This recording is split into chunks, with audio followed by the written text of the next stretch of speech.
Bunda, selamat datang di podcast singkat pada hari ini bersama saya Betty. Nah, pada kesempatan ini tentunya saya tidak sendiri dong. Saya ditemani oleh seorang narasumber yang memiliki jiwa semangat yang muda. Teman-teman pasti penasaran dong dengan narasumber kita. Mari kita sambut narasumber kita.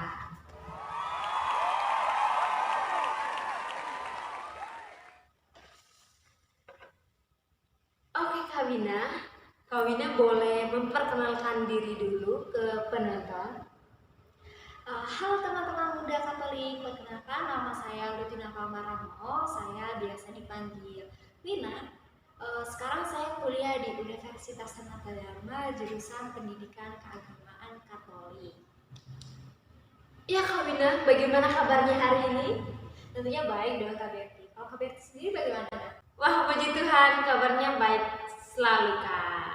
Nah, teman-teman, pada podcast kali kita ini, kita akan membahas tema tentang bersama membangun toleransi dalam beragama yang akan dibahas oleh Kawina.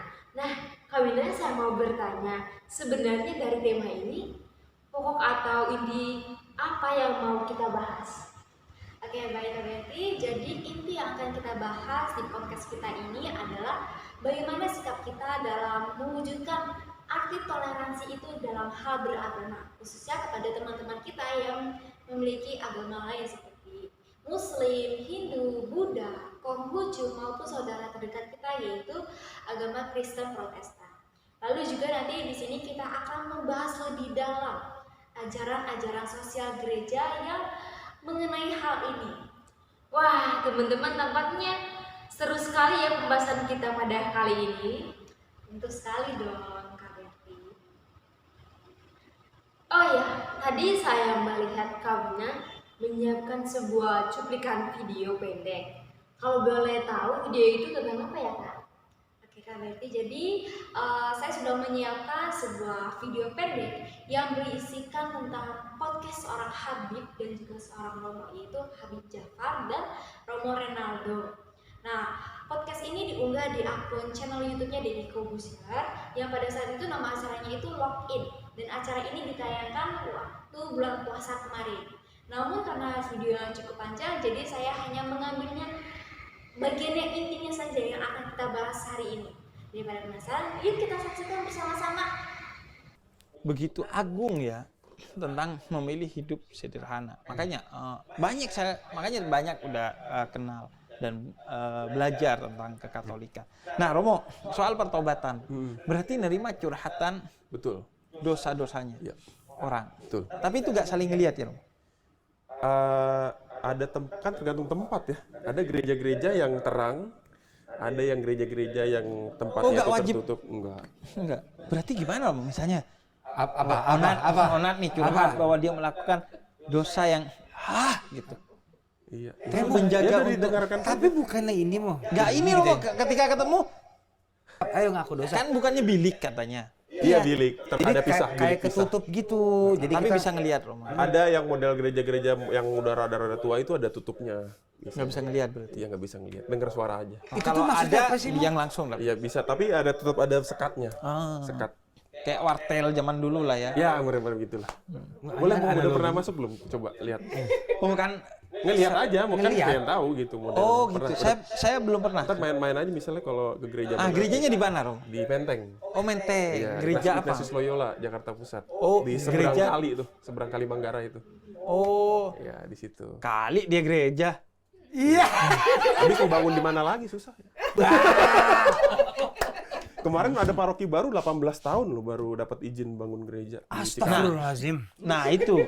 Iya. 18 tahun. Itu kalau anak udah masuk kuliah itu 18 tahun. Bisa sih nggak dibangun-bangun? Entahlah. Bisa. Padahal ya, kalau kita bicara dalam konteks agama Islam ya, Romo ya. Jadi pernah ada gubernur Mesir itu yang mau bangun masjid. Kemudian di lahan pembangunan itu ada satu rumah seorang Yahudi. Nah, orang Yahudi ini lapor ke Sayyidina Umar selaku khalifah pada saat itu karena rumahnya mau digusur lantaran pembangunan masjid dan dia nggak mau. Akhirnya Renoma ngambil tulang, kemudian digariskan secara lurus kasih ke gubernur. Pada saat itu Amr bin As. Kemudian dikasih dan nggak jadi digusur. Karena itu pendidikan tentang pentingnya seorang pemimpin muslim berlaku adil sampai selurus itu ke tulang-tulangnya. Sebenarnya gitu. Tapi ya namanya umat beragama ya, kadang dia tidak merepresentasikan Betul. agamanya. Benar. Dan itu ada di semua agama. Benar. Di Jangan sini- batuk ya. Anda Enggak, kalau main enggak, jokes enggak, batuk enggak, saya nggak suka. enggak. Dia suka Iya batuk kan, ya. saya juga di mana di negara-negara lain Ya. juga kadang ya bangun masjid juga susah. Ya, benar. Itu kita udah sepakat itu power of majority ya. Power of- Kadang-kadang itu- jangan agamanya tapi Iya. oknumnya kan. Dan itu oknum yang dikuasai oleh ego. Ya. Sehingga dia pengen, oh di sini tuh gak boleh ada Nggak boleh. gereja. Padahal Mempertahankan diri teror. Oke, baik. Terima kasih Kak Winda atas tayangan video singkat tersebut. Tampaknya seru sekali ya perbincangan antara Romo dan juga Habib tadi di dalam video tersebut. Nah, saya ingin bertanya lagi Kak Winda.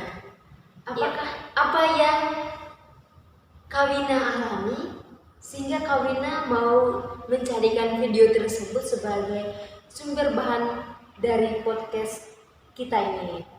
Ya baik, jadi alasan saya memilih video ini adalah karena saya melihat dari pengalaman serta situasi di kehidupan saya yang kebetulan mayoritasnya itu muslim. Bahkan di tempat asal saya yaitu di Sukabumi juga kebanyakan itu teman-teman saya itu muslim. Kalau dilihat dari video versi panjangnya itu, Habib itu banyak bertanya-tanya tentang agama Katolik itu seperti apa. Nah, hal ini pun serupa dengan yang saya alami waktu saya SMA di sekolah negeri. Ya kebetulan teman-teman SMA saya itu kebanyakan beragama Muslim dan saya sendiri yang beragama Katolik atau Muslim di sana.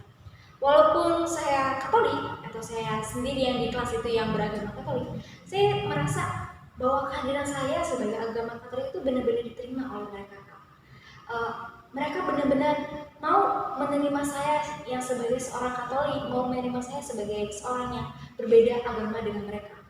Hal ini saya rasakan ketika mereka mau memiliki rasa ingin tahu yang tinggi, memiliki rasa penasaran agama Katolik itu seperti apa sih. Dan tentunya saya dengan senang hati saya mau menjelaskannya kepada mereka tanpa merasa tersinggung juga. Karena dengan cara saling memahami inilah mereka bisa mau menghargai agama kita itu ternyata begini loh, ternyata saat hari raya itu begini loh, begitu Pak. Jadi dengan cara menampilkan video ini saya ingin mengajak teman-teman bahwa dengan cara saling memahami kita bisa mewujudkan nilai toleransi, begitu Kak. Jadi untuk bisa mewujudkan toleransi itu kita harus saling memahami ya Kak, begitu. Iya betul sekali Kak Betty. Seperti yang kita ketahui juga di era digital atau di era serba terbuka seperti sekarang ini, sudah banyak konten-konten tentang pengetahuan agama di berbagai media sosial ataupun di website yang banyak memberikan pengajaran baik atau pengajaran positif lainnya. Maka sebetulnya keimanan itu bukan soal harus menutup diri dari orang lain yang berbeda agama dengan kita, melainkan bagaimana sikap kita terbuka dengan agama lain agar kita pun bisa saling mengetahui, bisa saling memahami agama-agama lain, agar kita juga bisa saling menghargai bahwa di agama lain ternyata juga mengajarkan kebaikan ya, di agama lain juga mengajarkan kedamaian, kerukunan. Dan maka dari itu kita harus mewujudkan toleransi itu kepada teman-teman kita. Ya, saya setuju dengan pendapat Kak Wina. Dengan cara saling terbuka dan saling memahami agama satu dengan agama yang lain, maka kita bisa mewujudkan toleransi itu. Oke Kak Wina, saya ingin bertanya lagi nih. Nah, apa yang membuat Kak Wina menjadi terkesan saat melihat atau menonton video tersebut? Bahkan tadi Kak Wina sempat mengatakan kalau kakak menonton video tersebut berulang-ulang kali. Ya baik, yang membuat saya terkesan dari video itu adalah isi dialog Habib dan juga Romo yang menurut saya pembahasannya itu juga cukup relevan buat pengetahuan umum bagi setiap orang saat ini. Jadi kita tidak hanya mengetahui agama kita saja, tapi kita juga mengetahui agama-agama lain. Ternyata agama lain itu juga mengajarkan kebaikan, mengajarkan kerukunan, mengajarkan kedamaian.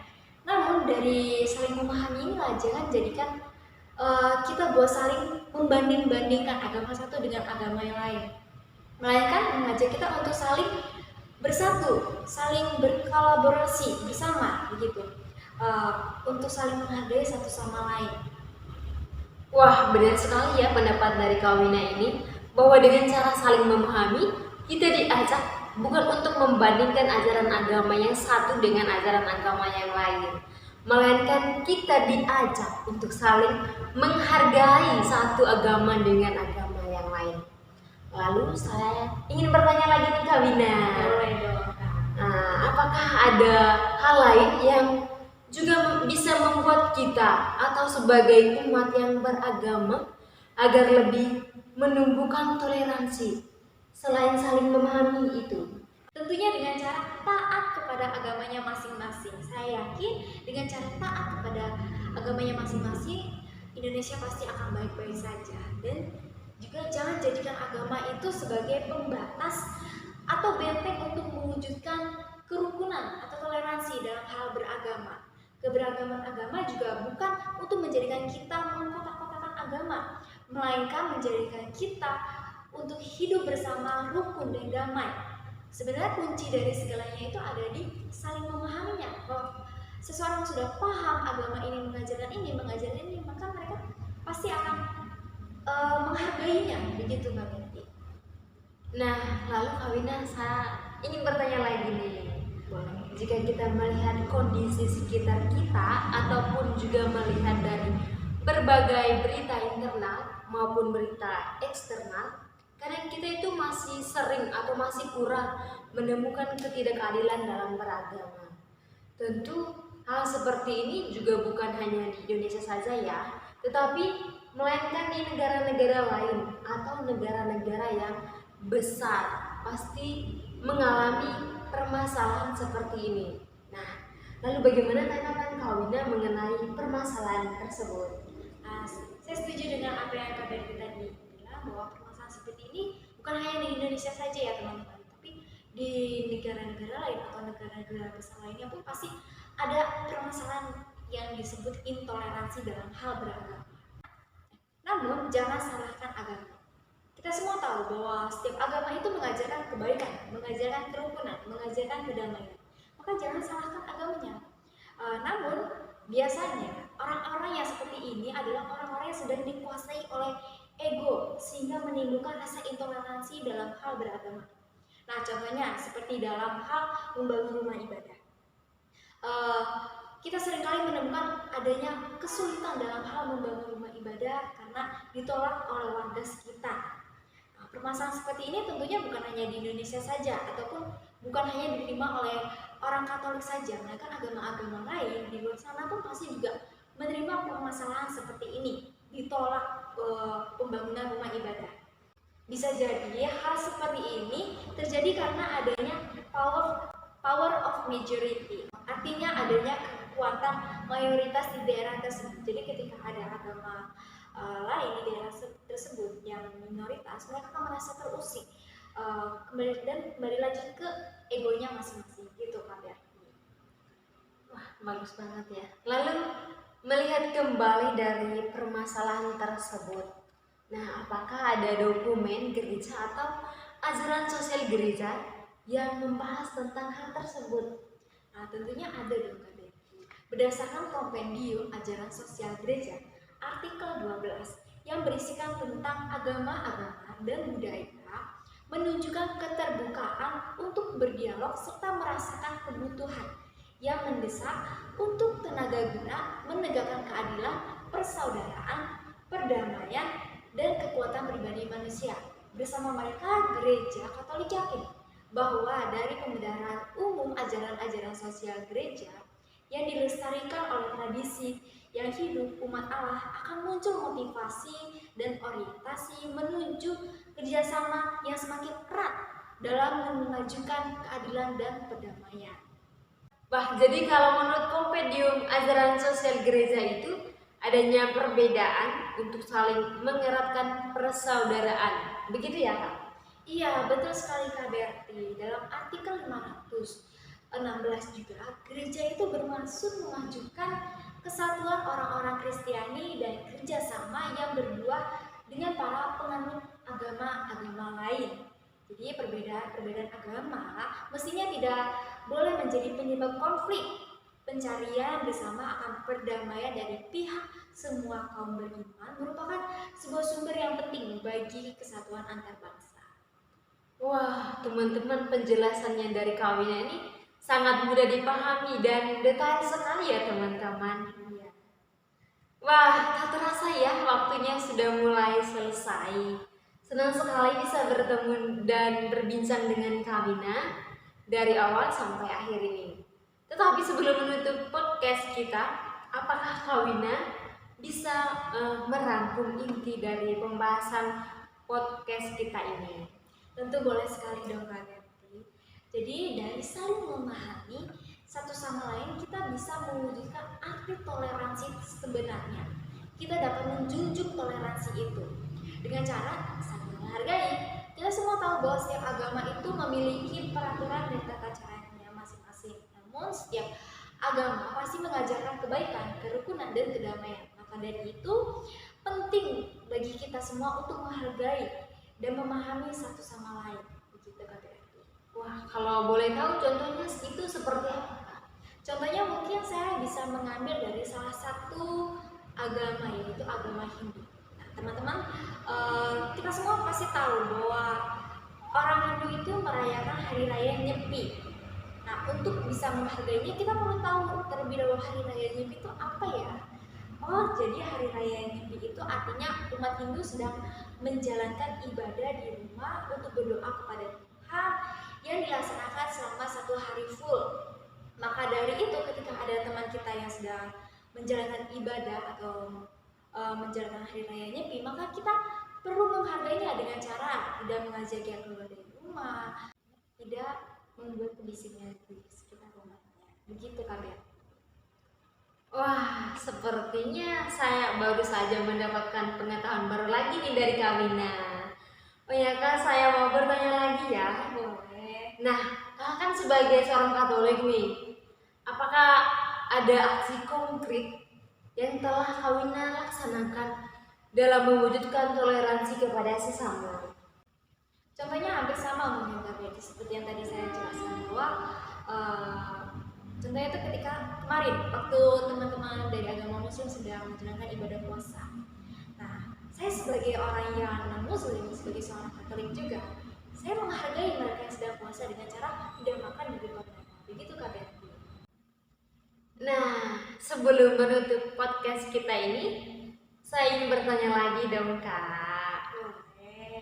Nah, niat atau aksi konkret apa yang hendak Kak Wina lakukan agar dapat menciptakan toleransi antar umat beragama?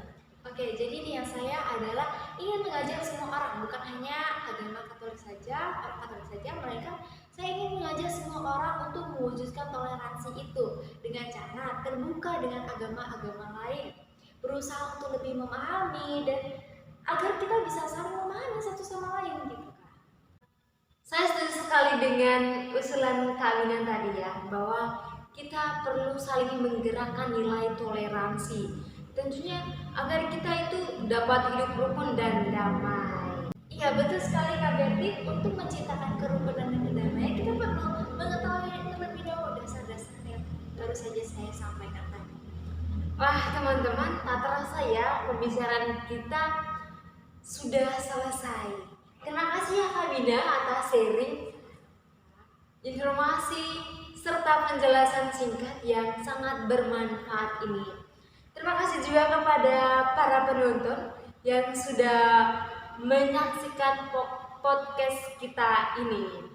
Semoga dengan podcast kita kali ini kita sama-sama membangun toleransi terhadap agama yang lain, saling menghargai dan saling terbuka terhadap agama yang lain. Sampai jumpa. Sampai jumpa.